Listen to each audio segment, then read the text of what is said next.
Thank you for the introduction, Dominic. uh, I'll read four poems today, as Dominic has said, framing the two sessions. Uh, some of the poems might need a little bit of contextualization and some did not. The first poem that I will read is called My Love's Letters, and this requires just a little bit of clarification. Uh, as Dominic has said, the Mia community uh, is a community which was moved from its uh, original uh, place from the ancestral land and then brought to Assam in the 19th century. And they were settled on the banks of the river Brahmaputra, which is the largest Himalayan river in India. And uh, over the last 200 years, uh, our community's identity has been constantly questioned, and we need to keep proving it again and again by showing our documents. So, uh, the my love's letters can also be a stand-in for legal documents which prove your identity and citizenship. My love's letters.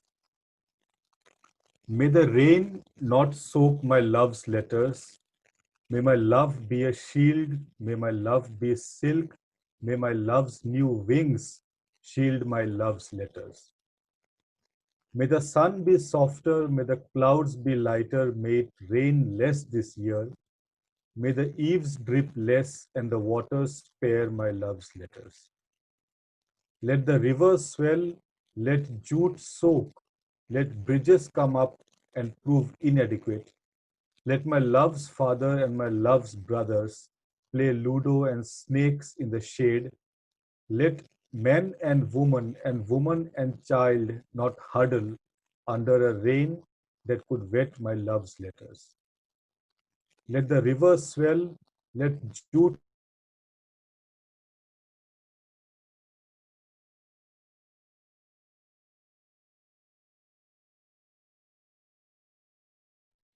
May the letters still say that she was born, that she grew, that she married, that she lives, that she is. May they not come undone on her lips, crinkle under her fingernails, get lost in her hair. May not her breath set them on fire. May not the mist find them, may not a landslide take them, may not the river carry away my love's letters. Thank you. This poem is titled Golakganj 2. Golakganj is the name of a place, so it has not much to do with the poem. So the second poem written in Golakganj. Golakganj 2. After the country chicken, the country woman comes pecking at the front door. She leaves her beak on the wall and squats. Her head is shiny. Someone could crack a coconut on her skull or something less auspicious like a baton. Everyone comes with papers. She comes with history. Sorry, everyone comes with papers. She comes with history on her palms. Dig deep in the cracks and you will find aged turmeric. When she speaks, fish jump from the rivers on her hands to the crevasses on her face. When they eventually drag her away, her clothes will stretch and, like coconut shells in the sun, fall away fiber by fiber. Thank you. I'll read the poem which Dominic mentioned before we uh, ended the first session. Forehead. Things being as they are, I carry my forehead in my pocket now. If I leave it home, some jerk might break in and fuck with my forehead. So phone in one pocket, forehead in the other, my pants remain balanced, my forehead remains safe. A couple of months ago, somebody said, yours is such a fine forehead, man. Let me have it for a week. My forehead will learn tricks from yours. I said, sure, okay. While taking it back, I saw, oh God, bite marks on my forehead. I caught the punk by the collar. What's this? I said. He replied, you have a big forehead, brother. Spread it across the country now. Soon he will say, now that I have the land, bring out your woman. He jerked himself free and ran to the police station. I ran the other way. Later, I heard that he had filed a case against me, said I had stolen his forehead. Said, if you look well, my lord, you will find my DNA on it. I wrapped my forehead in a banana leaf, buried it underground, and left the country. Days passed, the dust settled, and I dug out my half rotted forehead.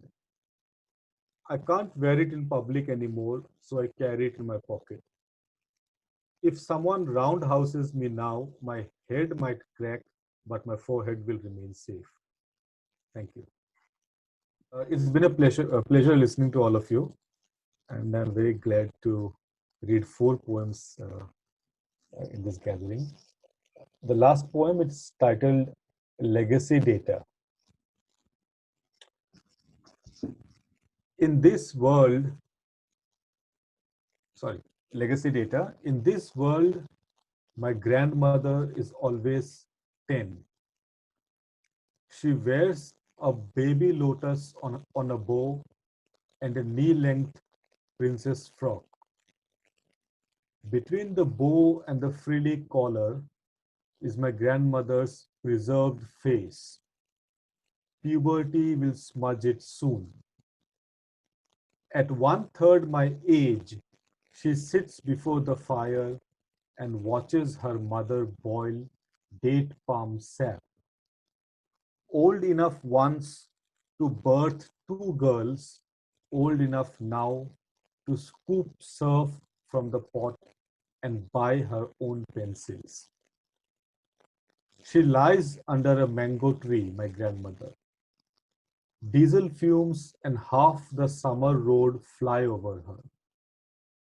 Bird droppings, dahlia leaves, and a mango gone back to seed fertilize my grandmother. Back home, she runs from the fire, squeezes between the toilet and the new kitchen to the river behind the house.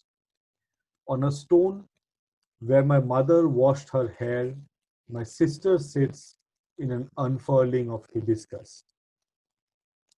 My cousin wears my grandmother's face.